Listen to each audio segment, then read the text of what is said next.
Zay ny amin'iny fa anisan'ny hodiniana mandritra ny fivoriana tsy ara-potoana ny antenimera-pirenena ny sata manokany tanàna Antananarivo. Taorian'ny fanamarina nentin'ny fitsarana avy momba ny lalam-pandrenana nisy ny fantsina ny volavolan-dalàna momba ny satana manokana tanàna Antananarivo. Toy izao manaraka izao ny fanovana nentin'ny teo anivon'ny ministeran'ny Atany kasika ity volavolan-dalàna ity.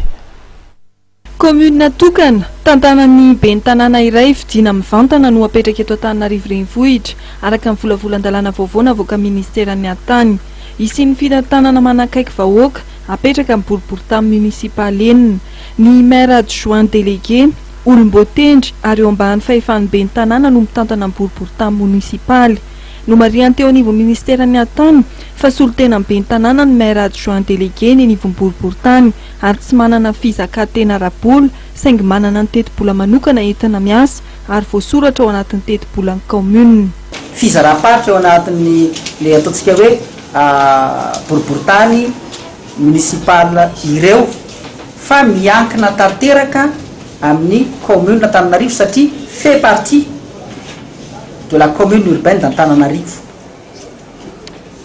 Le ny fomba fiasana zany eo amin'ny fitantanam-bola dia voasoratra ao anatin'ny budgetn'ny commune ny vola hoentin-drareo miasa. Dia manaraka ny fitantanam-bola ny commune fitantanana azy arakaraka ny fandaminana izay atao amin'ny ben'ny tanàna. Ohatran'ireny raha ohatra zany raisitsika amin'ny aty anivon'ny ministère ohatra hoe direction anankiray aty anatin'ny ministère dia tsy manana budget autonome mihitsy izy fa dia voasoratra ao anatin'ny budgetn'ny ministère ny budget ny crédit ampiasay dia le mpitantam-bola ao anivon'ny ministère no mandrindra sy mandamina an'ilay izy. Manao ahoana zany ny fanendrinan'ny maire adjoint délégué ny anivon'ny boriboritany? Ny eny anivon'ny boriboritany munisipaly kosa dia ohatrohatr'izao ny fomba fametrahana azy. Ny ben'ny tanàna no manolotra olona anankitelo ary rehefa aveo dia ny mpanolotsaina amin'ny tanàna no misafidy olona anankiray amin'ireo olona anankitelo isaky ny boriboritany zany.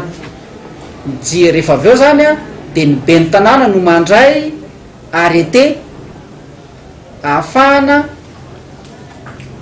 jery fototra ny fanendrena an'ilay maire adjoint délégué. Satria manaraka amin'ny fitantanam-bolam-panjakana ireo ny commune Antananarivo dia gestionnaire d'activité no filaza azy amin'ny acteur budgétaire azy dia gestionnaire d'activité na laitsona hoe GAC ireo